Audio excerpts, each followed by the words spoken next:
the heart of a July man. Like sometimes I have to pinch myself and wake up. Cause I just can't believe say I made this. You see me? Life just change. All heap of work, all heap of sacrifice. But anyway, the heart of a July man resides many places. But the heart of this one sleeps in the valley, nothing folly. If you were to grant me the option at ages 11 or 12 to live the happiest life any child could have, or to live this at ages 25, surely I'll choose the latter, this one. I've sacrificed my entire childhood, teenage years, and more than half of my 20s for this. Now for you, a few years of sacrifice to get it right, or have a lifetime of sufferance if you aren't willing to fight. You choose. But for me, I will never live my life careful to feed those who live their lives reckless. Just know that, man. The heart of a July man. Me that.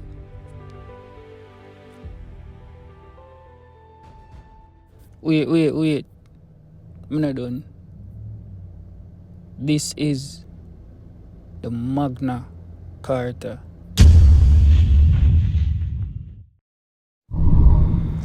These are the set moves of the bill. Powerful, meaningful, jovial. What are we discussing today? Today we're discussing the Magna Carta. Okay. What is the Magna Carta? So the Magna Carta is a bill written for kings and should be practiced by he who is at the helm of kingship, right? It is a document that governs all kings, the authority of all those kings, right? Yeah. Reminding them that no king is above the law,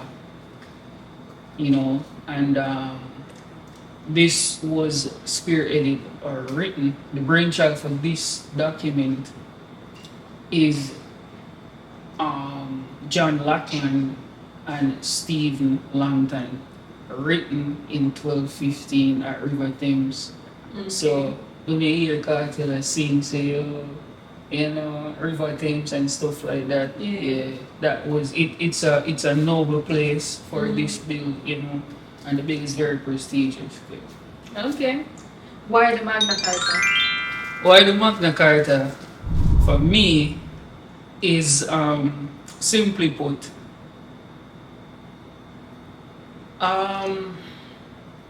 as I said, it is a bill for kings, right? And I consider myself as a king. Yeah.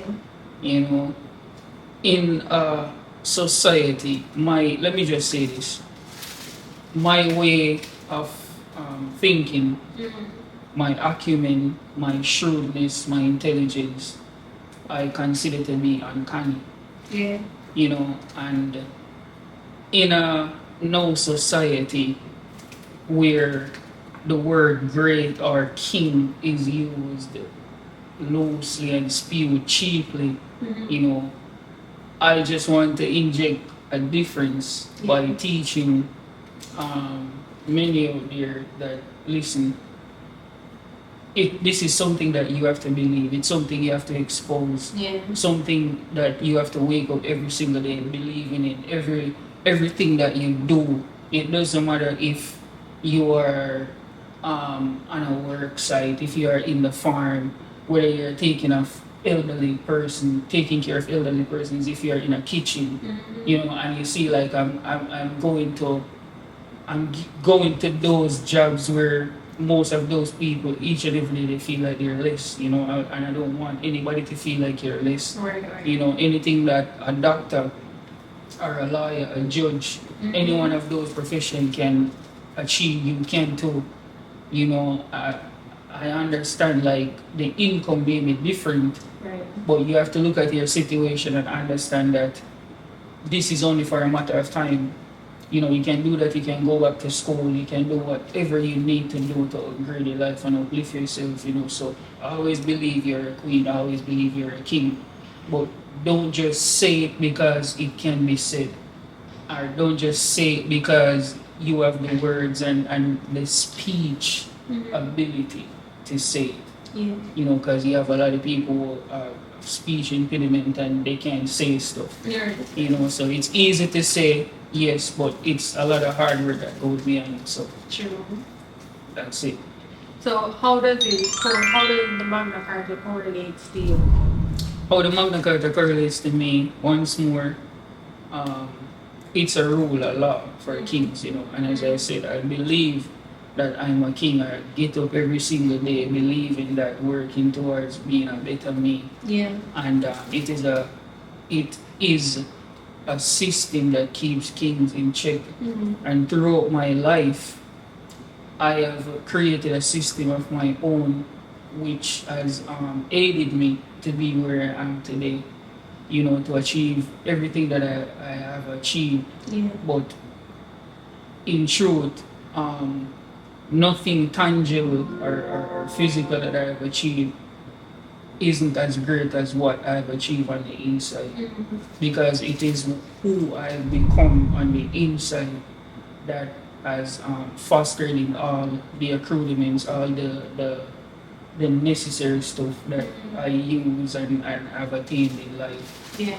And talking about what I have become on the inside, it's simply just me being a youngster, growing up, healing from the ghetto of Kingston, Jamaica, Denham Town area, Tivoli Gardens, Jungle Side, and Rima, and just selling chocolate in the streets.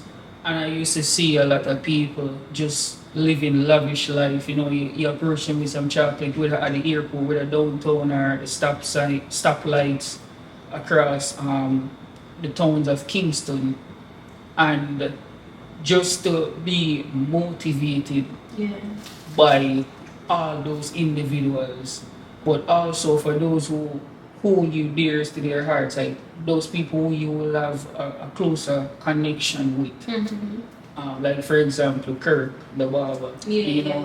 I would use persons like that as a marker to get to a better place. And one thing with me, we had this conversation a bunch of times. My way of thinking is just always different. I can be in a prison cell and just believe that I'm free. True. And once I'm strong in my mind, once I'm developed in my mind, it's just for a time where it will actually play out in my life. Definitely. So that's a system I set in place, setting people as marker when I look at as a relationship with a father and a son.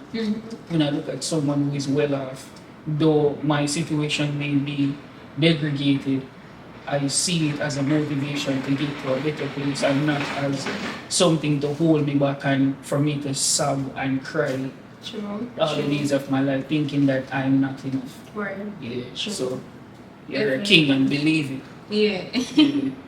Who are you really? Who am I really?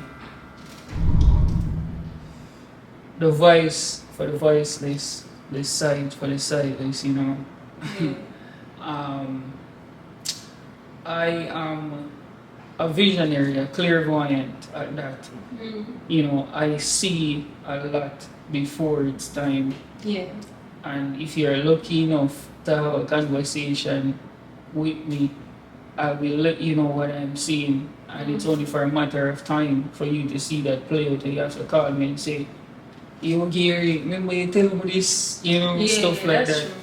and you can attest to that. Oh yeah, that's true. Mom That's say you have like a goat mouth. Yeah. yeah, but that's I feel like that's one aspect of me.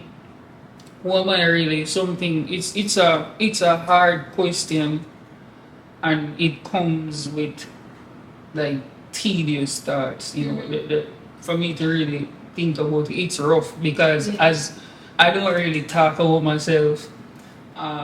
I don't self-praise myself. I like to use action, but I would say I'm a humble soul. A lot of people would say that I'm a hype and stuff like that, Yeah.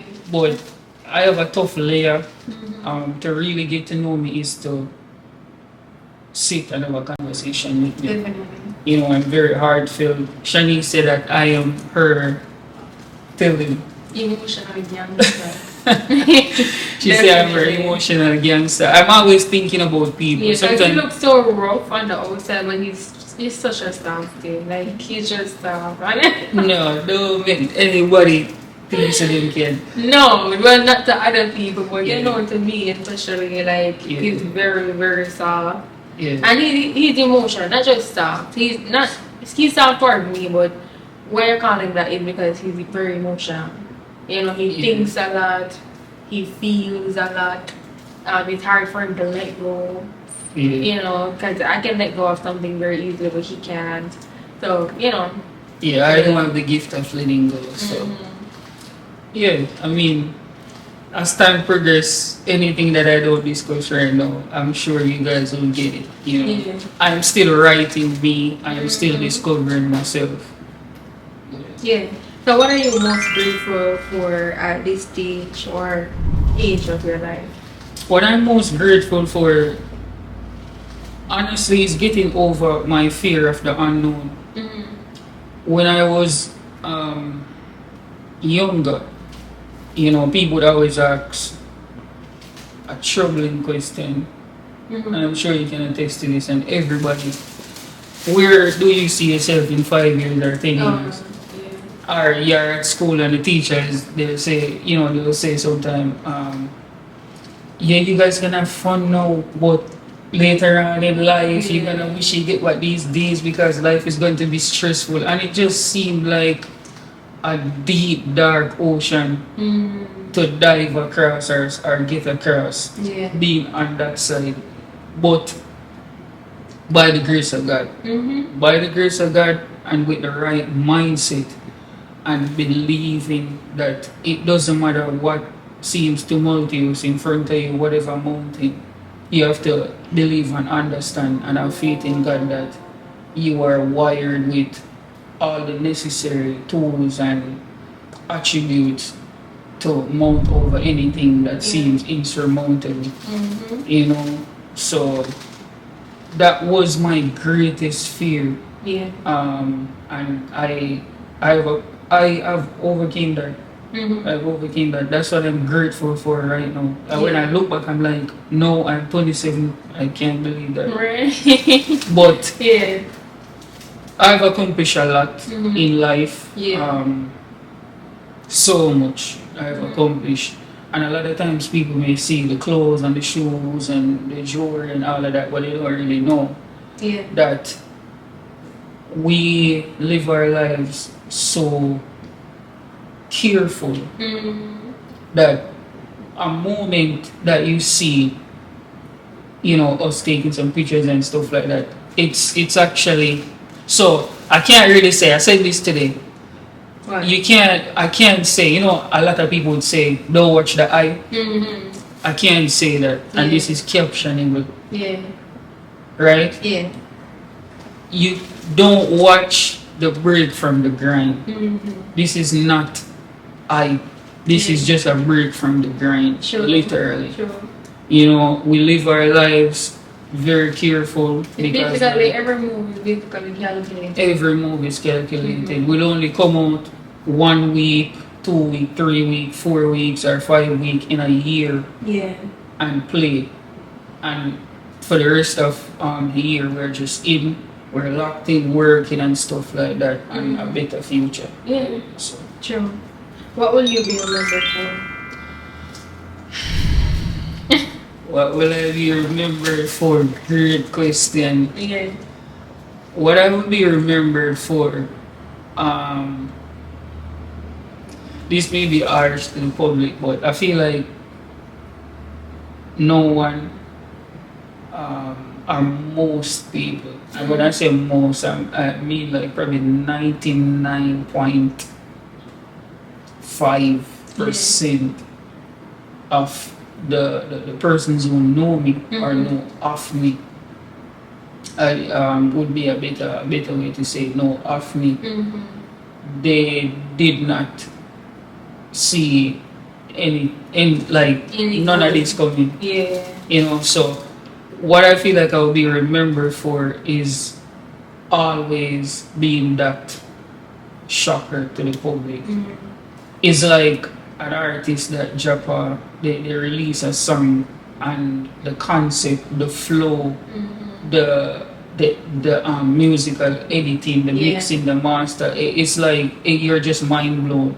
I feel like I'm always going to blow people's mind because for most of my life I observe and think more than how I speak. I had a segment of my life where I was just sitting quiet and just learning. And as I said, I can say this on camera.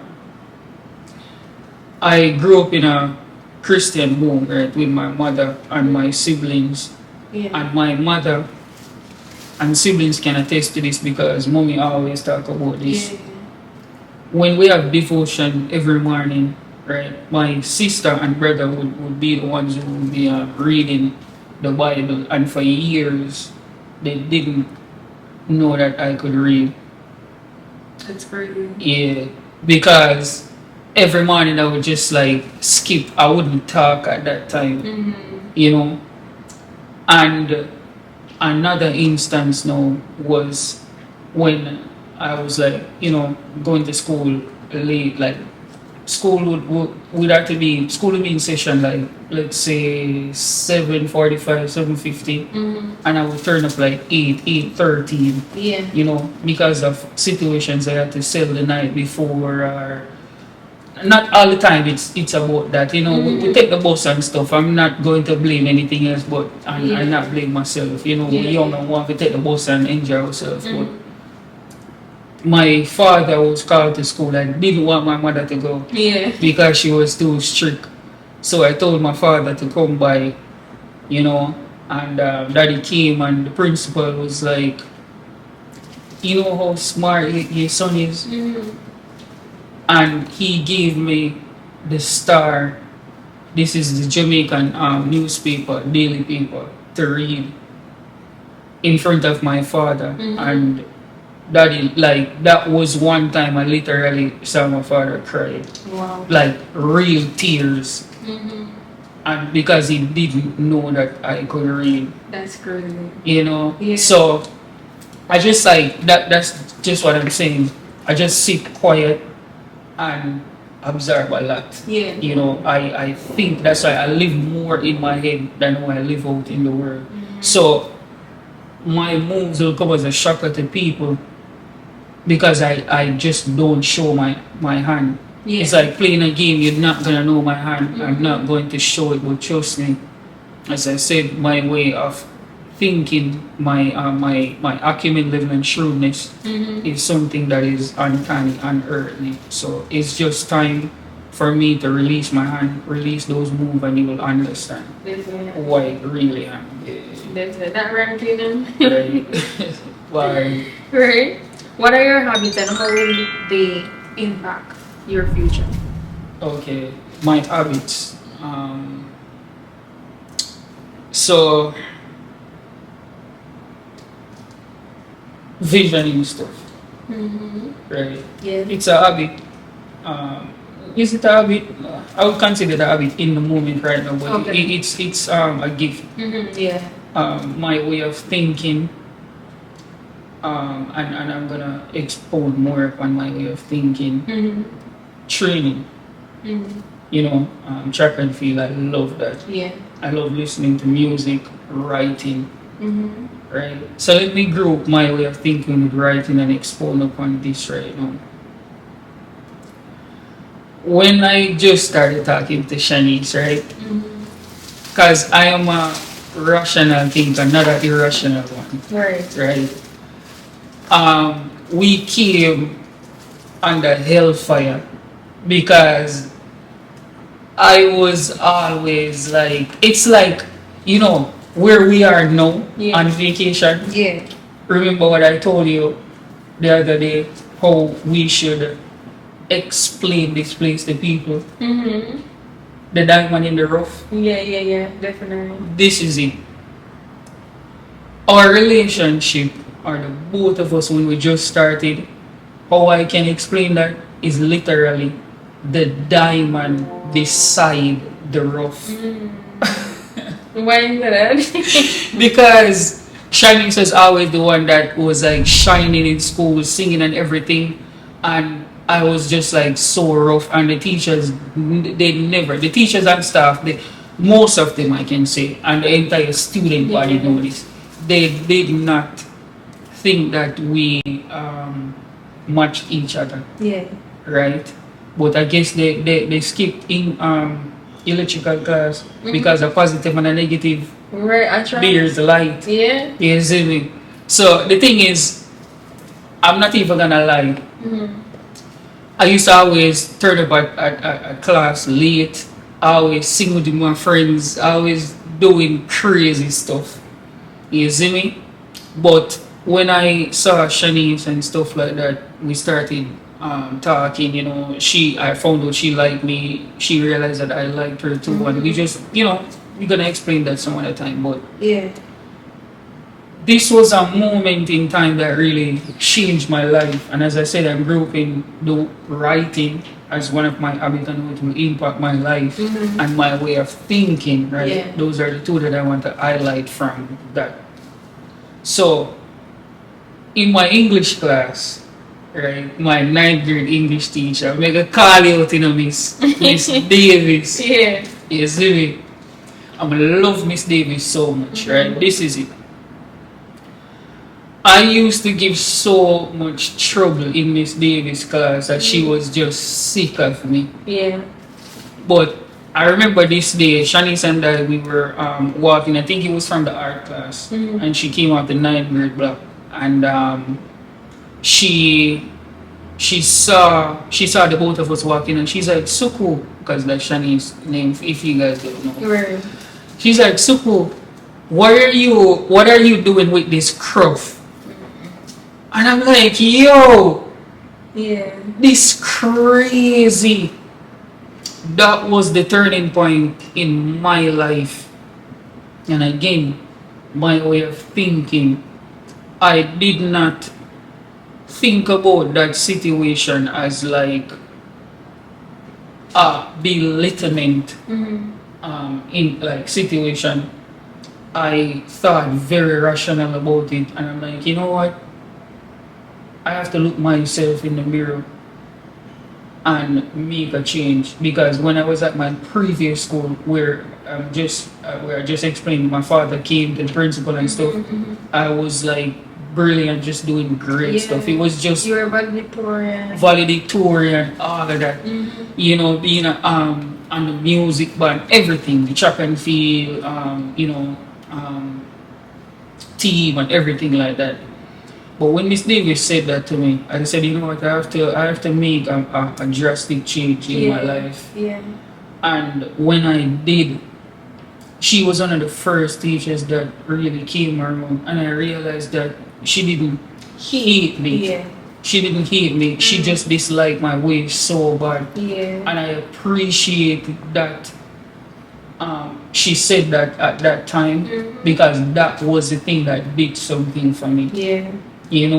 Until this day I will always honor her, and she's just so proud. I spoke to her like a few years ago on the phone, and she was just so happy. Yeah. The rest of my years at school, at stats, it was just great with Miss Davis. And once a teacher like that and other individuals like that can be proud of me, because when I changed, she changed the way she had be with me and stuff like that. So it's just a great feat. Yeah. Great accomplishment. So That's how I think. I always think rational and positive. Yeah. And with the writing now, when I actually did change my life, um, I used to always use a bunch of big words, you know, Yeah. and didn't have any structure. I used to like write sentences, and Shaneice was like, "Yo, Gary, what is this?" You know, and Yeah. I just had to learn a lot during that time and stuff from her. She taught me how to flow when writing, and I always have to credit that to you. And you learned it and you learned it well. You surpassed me by far. I can't say no. by far.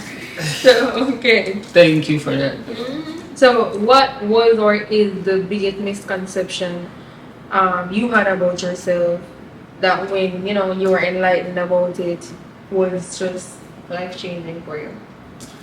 Easy thinking that I was cursed, Yeah. and this goes back to Shaneice. Yeah.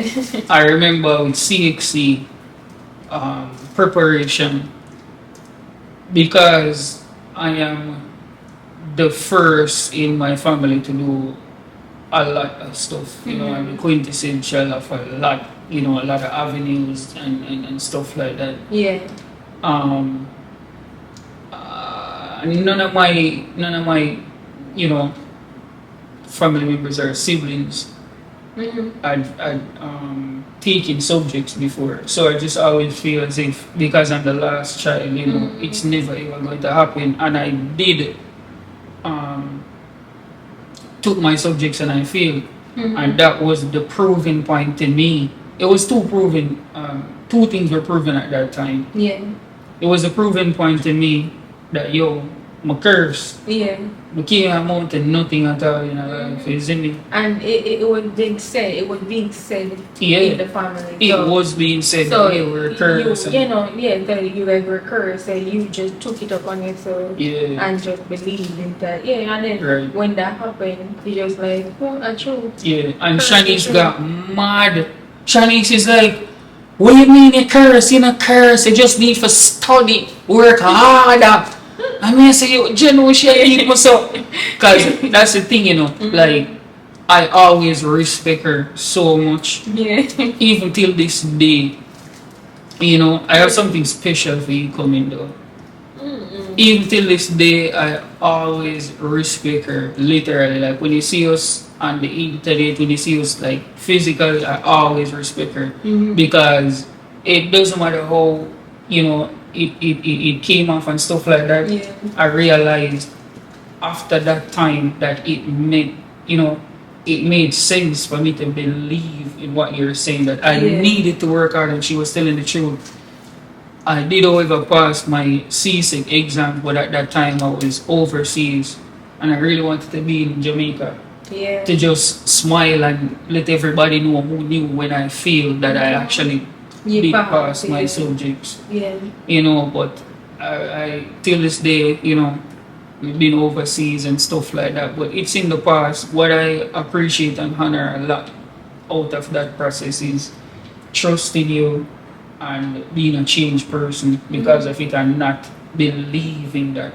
Yeah. That's where we're on this the MAGNA CARTA, and believing that you're a king. And that's great for anybody else, anybody to see just the changed person that you've become. Yeah. More than seeing the subject that you ended up passing, you know. Yeah. Even though that's anybody would love to share that with the world when everybody saw how you feel. Yeah. You know, but it's trust me, it's greater. Yeah. To see the person that you have become. Definitely. I never thought about it like that. Yeah. Yeah, thank you for that. I never thought about it like that. And it haunted me. It haunted me for years. And how I actually came out of that was Nero helped me. You know, because Nero was the one who helped us to retrieve the results. Yeah. When Shaneice passed all her subjects, I failed all my subjects. Nero was the one who helped us to navigate the results and stuff. And in that moment, he never looked down at me. He's like, yo, next time, bro, don't worry. Yeah, well, I didn't pass all my subjects. Which one did it feel? I feel Max. Oh, Max, right? Yeah, I'm gonna regret that at all. But you But in yeah. America, you pass Max and all Yeah, of so that, but so you know. that's good. But the thing is, it haunted me for years, as I said, and it wasn't until 2021 when I was on a phone call with him and I told him that, yo, bro, you know that failure is like it had me in a chokehold. Yeah. And he expressed to me that, Gary, you're always gonna feel that. And I'm like, why? And he said this: don't feel bad about it, embrace it. That had to happen to you. So as life progresses, any challenges you're up against, you always remember feeling in the past How feeling feel. and how it felt, and understand that I don't want to feel against it. This now is a marker to push you harder. Yeah. That rhyme. But what is now, all my life, I always set markers. Yeah. But this was a marker that I didn't set. It's like God set this marker for me. Yeah. I feel, and of course I had contributed to that failure. But from that failure, anything that I touch has to turn to gold. Literally. Yeah. Yeah, we just True. believe that. If your traits or attributes were to be identified, divided up and credited to your parents, what would be those traits? What would be those traits, and who gets what credit? Alright. So as I said, growing up in a Christian home, the traits, me being a prayerful person, believing in God, I have to credit that to my mother. My work ethic, using a broom to change the entire look of a yard. Yeah. That's how she go to work, Yeah. right? And that's just metaphorically speaking. Right. I have to credit that to my mother. She can use the smallest of stuff and turn it into something major. Yeah. Right? My love for words, for information, in intellect, Yeah. right?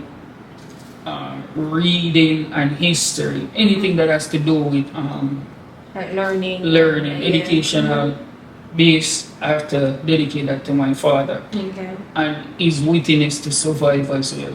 You know, Definitely. even outside of just the educational aspect of things, how he thinks about life itself, the way we, just go about life. Yeah. Nice. So what's next? What's next? It's a tall question, but can easily be answered without an answer. Yeah. I'm about to pick the biggest lock in life known to man. Yeah. Okay. Okay. Just time. As I said, I can't show my hand. Just time. Just know when the lock pick, me pick it. Yeah. Legally though. Yeah, Legally. definitely. Yeah. All right. Any last question or closing statements? I'm no longer running from my past. I'm running to my past. Yeah.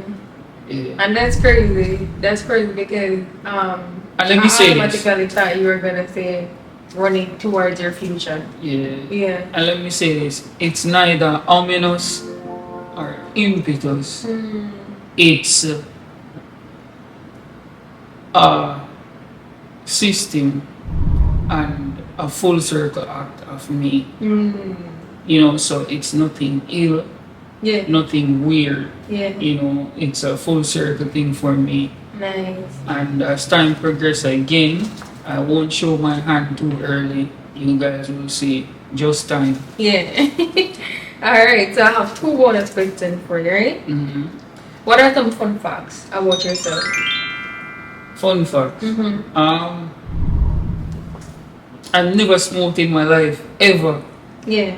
I remember my younger sister called me and she's like, Shaquille, you smoke? I'm saying no. She said, oh, because we never see you on the internet like I smoke. Like, them youth that was smoking. Yeah. I said, no, never. Yeah. people always ask me, "You're Jamaican and you don't smoke?" Yeah. I always tell them my father smoked for the both of us. Right. Yeah. Right. Yeah, I don't smoke. Never have smoked before. It for me personally, I never felt like I needed to indulge in that act. And also, it's a promise to my grandmother. She begged me and asked me to promise her that I would never smoke. So, and the fact that she died, Yeah. I feel like I have to uphold that promise. Yeah. The next one now is, I feel like probably over 5 years, the past 5 years or more, I haven't used a curse word. Yeah. People probably see me and think that, and look, whatever, I listen to songs with curse word, but I don't curse. I'm just a different individual. Yeah. You know? Yeah. So, I am. There's a lot we don't do, like they push on in our home. Yeah. Yeah. It's we live a very clean Right. life. And when I said about smoking and cursing and stuff, Shanice, it definitely share the same same thing too. She Yeah. don't do those stuff. So yeah, we might look, bash out and Shanice would say act out and stuff, but trust me, we have systems of our own without any parental guidance and stuff like that. We do conduct ourselves very well. You see? So, Definitely. you're gonna see we're gonna look act out and bash out and rave, but Yeah. yeah, we know when the We're fun. in the world, but we're not after the After. world. Love that. Yeah. Alright, so there's this number that keep on popping up in your life. Jesus Even Christ. posted it. Post on it your out. birthday. Alright? Yeah. Alright, so what is 901 and what is the meaning of 901? Okay. What is 901? I feel like 901 is my angelic number because 901 is 911 is your angelic number. Yeah. Every time Shanice would see 911, 901 I would see it, and it's just crazy. So now I'm gonna have to look it up. He's finally going to look it up. Jesus Finally. Christ. Whoa, see there? 901 angelic number. Damn. Oh my God, God, please make us something good. It must be something good to keep on. Whoa! What is it? What's it? Angelic number 901 is a message from your angels that it is time for you to make some fresh starts and look forward to new beginnings in regards. Let me tweet this.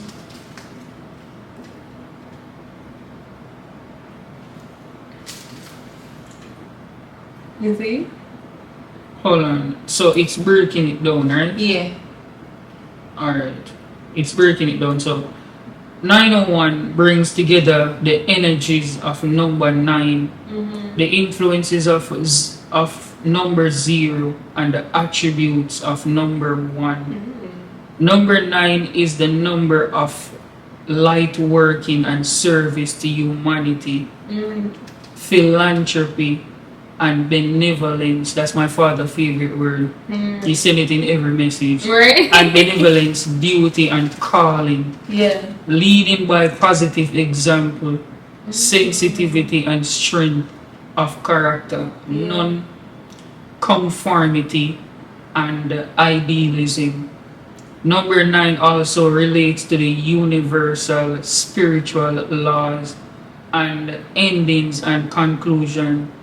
Number 0 represents the universal energies, the beginning of a spiritual journey, and stands for potential and or choice, developing spiritual aspect, eternal and infinity, oneness and wholeness, continuing cycles and flow, the beginning point.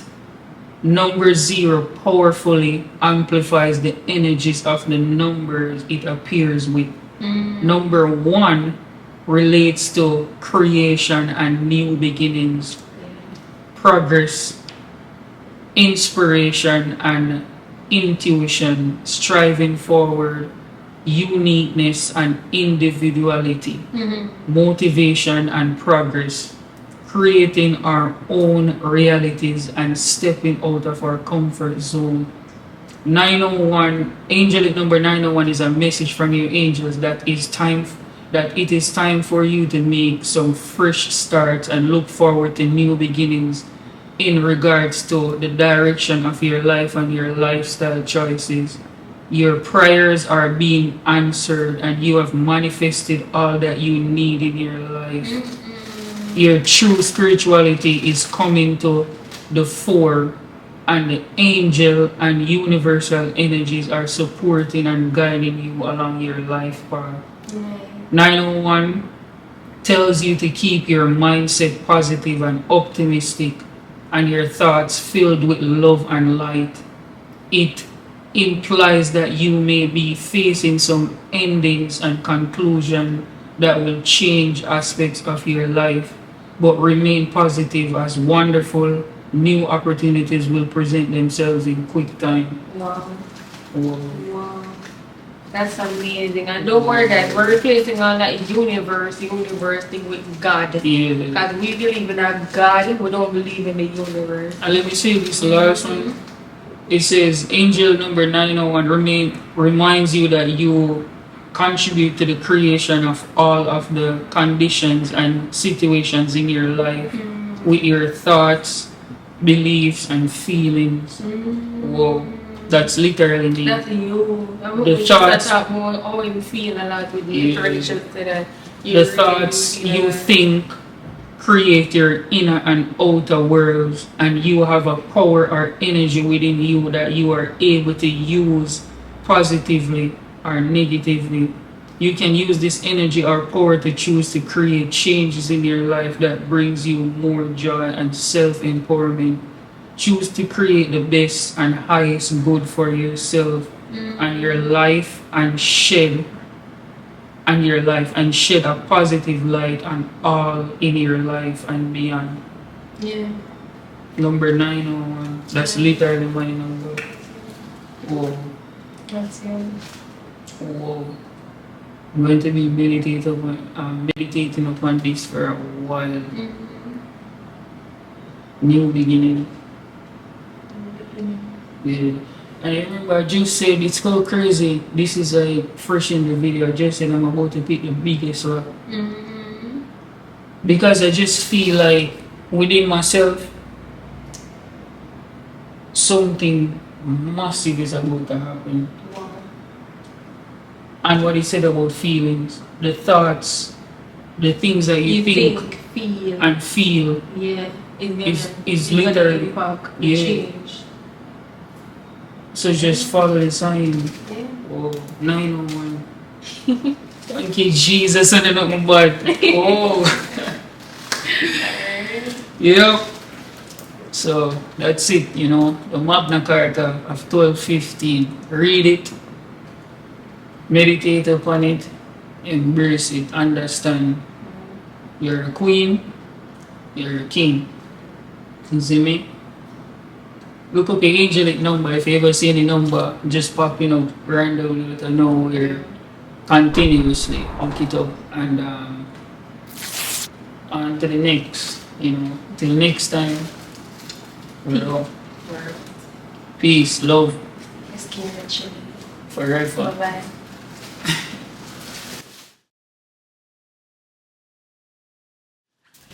Oh, damn. Is there part for me? No. Oh. Oh, Shaneice. No, alright. Sit down, look at me. Anybody ever caught what the hell? In a red. Hey, red. No. This. Who believe It on, but it not red. you? Who believe you? Look. You're too lie. It on, but it not red. I know it's not like you can't record like the red. Oh, what am I do? Press the red button. Yeah. Sky high, baby. Clean rice, handsome. So I guess it's till next time then. It's Gary and Shaneice, y'all. Woo!